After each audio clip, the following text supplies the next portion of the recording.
যোৰহাটৰ ছটাই চাহ বাগানত পূৰ্বৰ পৰাই অনুষ্ঠিত কৰা অৰ্থাৎ 1976 চনৰ পৰাই চলি আহিছে ঐতিহ্যপূৰ্ণ কালী পূজা। এই কালী পূজা অঞ্চলটোৰ অন্যতম আকৰ্ষণৰ কেন্দ্ৰ বুলি জনা যায়। প্ৰতিবৰ্ষৰ দৰে এইবাৰো তিনিদিনীয়া কাৰ্যসূচীলৈ আয়োজন কৰা হৈছে এই পূজাভাগি। যদিও এবাৰ কালী পূজাৰ পৰিৱেশত আছে এক বিশেষ অনুভৱ, কাৰণ এইবাৰ প্ৰাণৰ শিল্পী জুবিন গাৰ্গ বিহীনভাৱে পালন কৰা হৈছে এই উৎসৱ।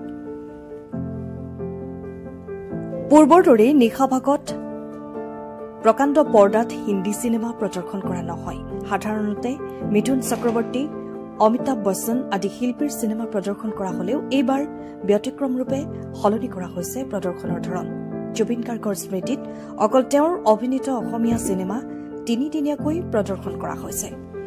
ছটাই চাহ বাগানৰ খেলপথাৰত অনুষ্ঠিত এই কালী পূজাত আগৰ দৰে উৎসাহ আনন্দৰ ঢৌ নাই, কিন্তু আছে এক অনুভূতি, এক শ্ৰদ্ধা।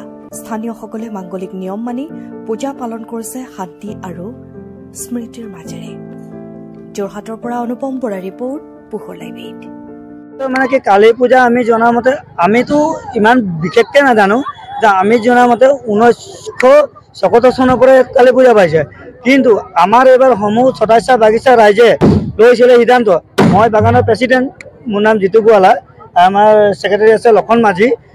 আমি ভাবিছিলো যে এবাৰ আমি পূজা নাপাতো, কিন্তু আমাৰ পুৰোহিতক পঞ্জিকা দেখুৱালো যে 1976 চনৰ পৰা পূজা পাতি থকা পূজা ভাগ যদি আমি নাপাতো কিবা কিজানি বাগানত অঘটন ঘটিব।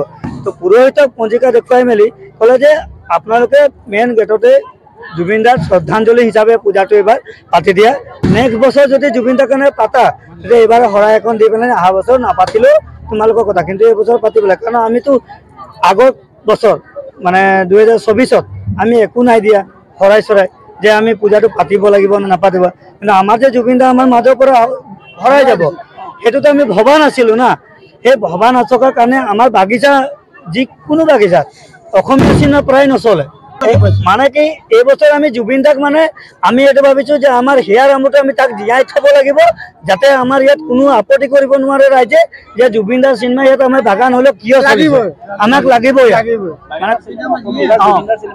চলিব। কালি আমাৰ তুমি মোৰ মাথো মোৰ চলিছে, আজি মিছন চাইনা চলিব, কাইলে দীনবন্ধু চলিব। আমাৰ জুবিন দা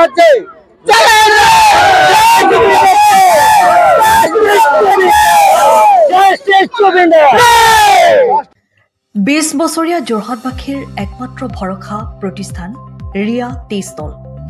হয়, যোৰহাট পুৰণি বালিবাট স্থিত বিজি পথত আপোনালোকৰ আপোন আৰু ভৰসাৰ চাহ, মিঠাই, বিভিন্ন সুস্বাদু সমৃদ্ধ বিপণী Riya tea stall. Riya tea ষ্টলৰ দ্বিতীয়খন সংযোজন ৰিয়া টি ষ্টল ৰাইজৰ বাবে মুকলি। ইয়াত নানান ধৰণৰ বিস্কুট, ব্ৰেড, সুস্বাদু পেষ্ট্ৰি, কেক, চাহ, কফিৰ লগতে বাৰ্থডে কেক উপলব্ধ। লগতে অৰ্ডাৰ মতে যোগান ধৰা হ'ব। তেনেহ'লে পলম নকৰি আহক আপোনালোকৰ প্ৰিয় বিপণী ৰিয়া টি ষ্টললৈ।